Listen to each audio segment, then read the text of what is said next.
Escuelas del pensamiento contable. La historia del pensamiento contable permite deducir algunas conclusiones sobre el concepto de la teoría contable, poniendo de manifiesto su carácter evolutivo que le otorgan una visión dinámica y en constante crecimiento.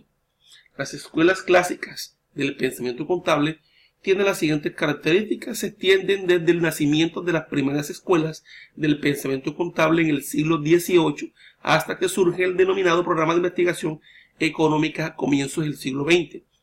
Su propósito esencial es explicar el funcionamiento de las cuentas. No aparece de forma clara la utilidad de la contabilidad para la toma de decisiones y el concepto de valor económico. Escuelas clásicas tenemos la teoría contista, la teoría del propietario, escuela lombarda, escuela personalista y escuela controlista. Teoría contista, su precursor, el francés René Delaport, pretende explicar y justificar las reglas que rigen los movimientos de las cuentas. Se diferencia la propiedad moral de la empresa distinguiéndola de su propietario.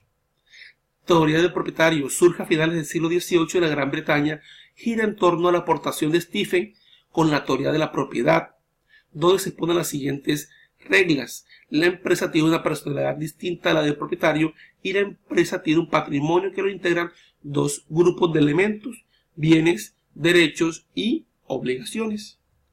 Escuela lombarda, Francisco Villa, su principal representante. A él se debe la construcción teórica de la contabilidad, que toma como punto de partida la consideración de que su objetivo es el control de la empresa, mostrando el resultado de sus operaciones.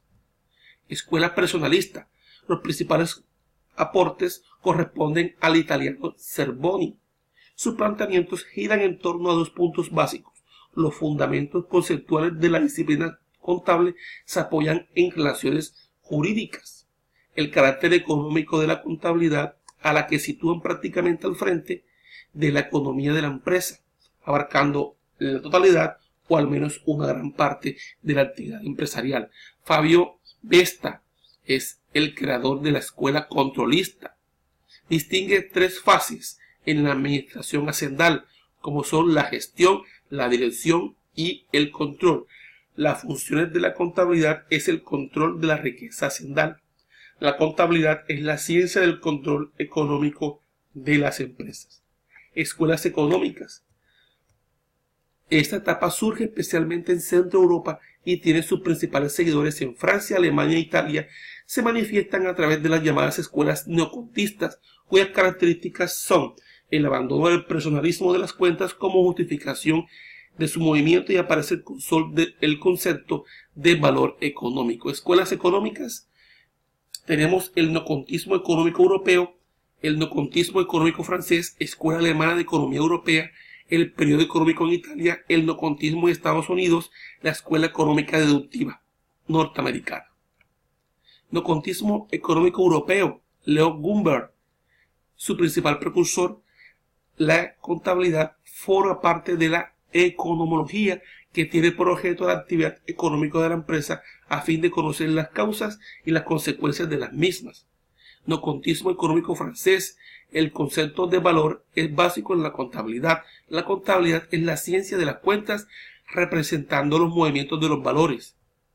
La escuela alemana de la economía de la empresa es una derivación de los planteamientos neocontistas europeos. Aparece un tratamiento mucho más evolucionado del concepto de valor y de su significado en la empresa. El periodo económico en Italia vincula la contabilidad con la economía de la empresa. Neocontismo en Estados Unidos surge a primera mitad del siglo XX. Justifica la práctica contable más construir teorías contables. Escuela económica deductiva norteamericana. La contabilidad se sustenta en la teoría económica y en las normas referidas al cálculo del beneficio.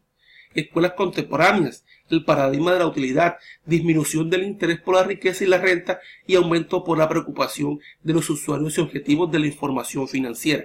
Evolución del concepto de usuario de la información financiera. Conclusiones: la evolución histórica del pensamiento contable a partir de los diversos conceptos o teorías que desde las diversas escuelas se han venido manifestando en el tiempo dan cuenta de la importancia que representa la contabilidad en la sociedad y cómo ésta está en constante evolución.